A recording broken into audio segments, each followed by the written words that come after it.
शक्तीपीठ महामार्गाच्या विरोधात शेकाप आक्रमक झाली आहे। शक्तीपीठ महामार्ग रद्द करावा अशी मागणी करण्यात आलेली आहे। अन्यथा 23 मार्चला सामुदायिक आंदोलनाचा देखील इशारा दिलाय।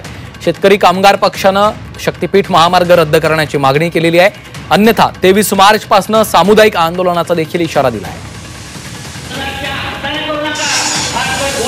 सरकार आम्हाला फाशी घेण्याची सरकार हे सगळी भूमिका तयारी करत आहे। तर सरकार जर तसं करत असेल तर मात्र आम्हाला शहीद भगतसिंग राजगुरू सुखदेव यांच्या 23 मार्चच्या या दिवशी शहीद दिना दिवशी आम्हाला शेतामध्ये सामुदायिक फाशी घ्यावी लागेल। ही जर सरकारने शक्तीपीठ महामार्ग नाही रद्द केला तर नसेल तर या सरकारला आम्हाला इथं आलेल्या अधिकाऱ्यांना फासावर लटकावं लागेल। अशा पद्धतीची भूमिका आज शेतकऱ्यांनी घेतलेली आहे।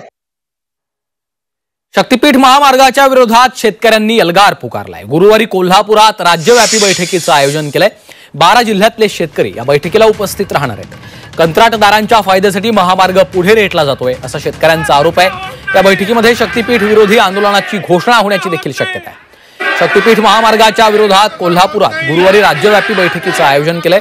या बैठकीला राज्यातील 12 जिल्ह्यातले शेतकरी उपस्थित राहणार आहेत। केवळ कंत्राटदाराच्या फायद्यासाठी हा महामार्ग रेटण्याचा प्रयत्न सरकारच्या वतीनं केला जातोय असा आरोप शेतकऱ्यांनी केला।